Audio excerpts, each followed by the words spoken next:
What do we use now? Harsh language?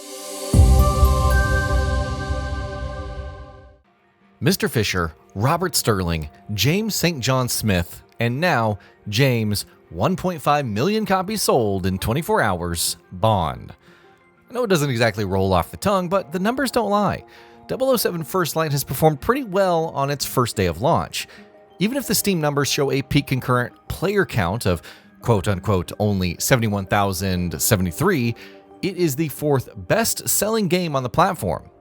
On the PlayStation Store, it's ranked number 1 and 2 among the top 10 games in the United States and the UK, respectively.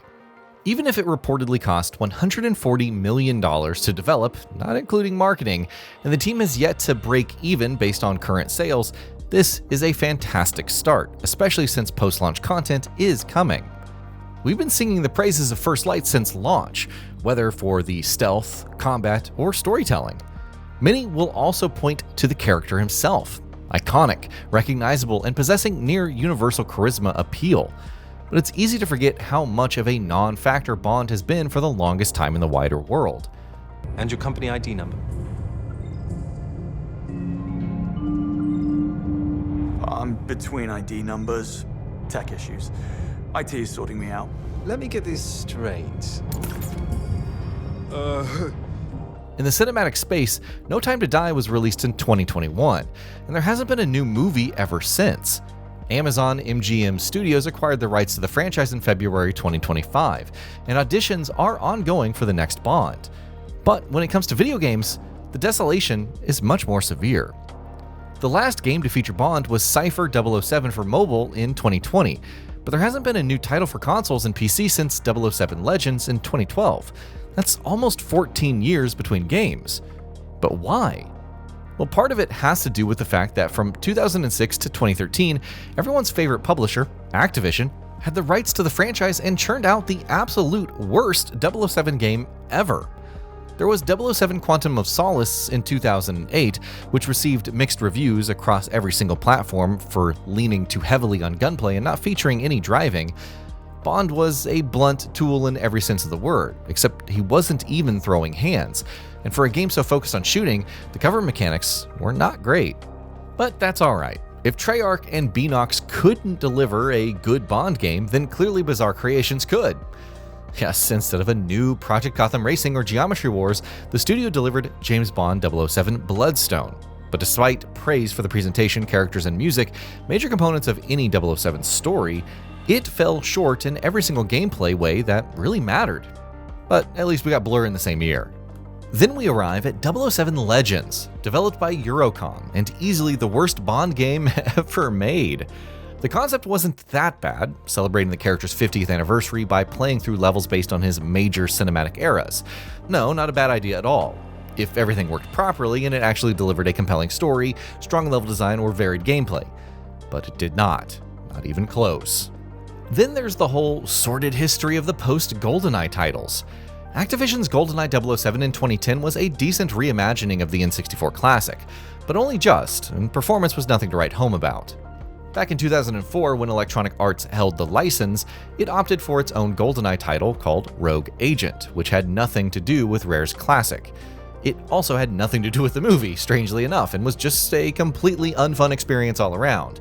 Not as bad as Legends, mind you, but the fact that it was parading the GoldenEye name just did it no favors. Which isn't to say that EA completely bungled the IP. Despite Rogue Agent, 007 Racing, and Tomorrow Never Dies, it also delivered some strong titles in the form of The World Is Not Enough, Everything or Nothing, and Nightfire. The latter two went on to become some of the best original Bond titles in gaming, stepping out from GoldenEye's shadow, even if they couldn't quite live up to its legacy. But there's no denying that Rare's masterpiece loomed over the franchise as a whole. Some developers, like Black Ops Entertainment, were so hung up on surpassing it that they outscoped Tomorrow Never Dies, focusing too much on skiing segments that weren't even in the movie, instead of presenting an all-around quality game. And while the GoldenEye reimagining could have been viewed as cashing in on a known quantity, Activision was really under no obligation to do justice to the franchise. It was the era of cashing in regardless of quality, if the sheer amount of awful games from licensed properties wasn't an indication.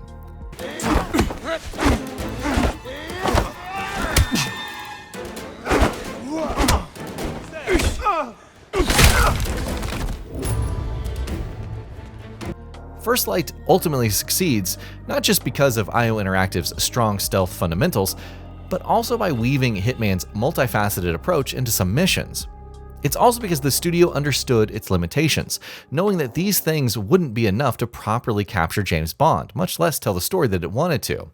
To that end, it took a completely different narrative approach, hired developers skilled in other features such as driving sequences, and examined a range of 007 media to deliver the ultimate James Bond video game.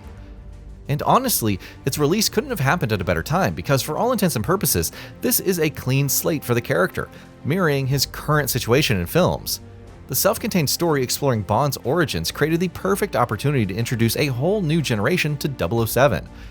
Obviously, a video game approach can't really translate to other media, and yet I'd be surprised if Amazon was not paying attention to Bond's depiction in First Light, and the atmosphere as a whole. It has all of the ingredients of a modern spy thriller. The set pieces, the quieter moments, the character development, the gorgeous vistas, with the suave confidence that befits 007.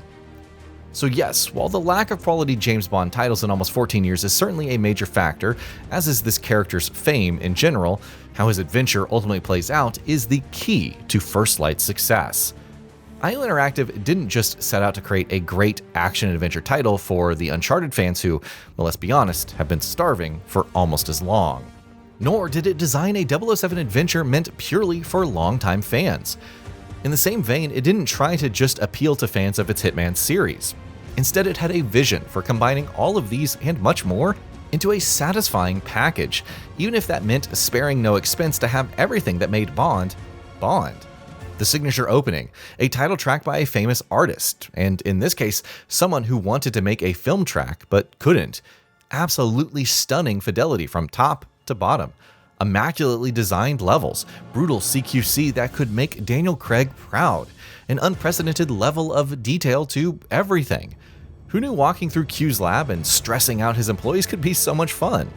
But the list just goes on. Without going into any spoilers, it's clear that IO's journey with 007 is only just the beginning, even if it's yet to lock down work on a sequel.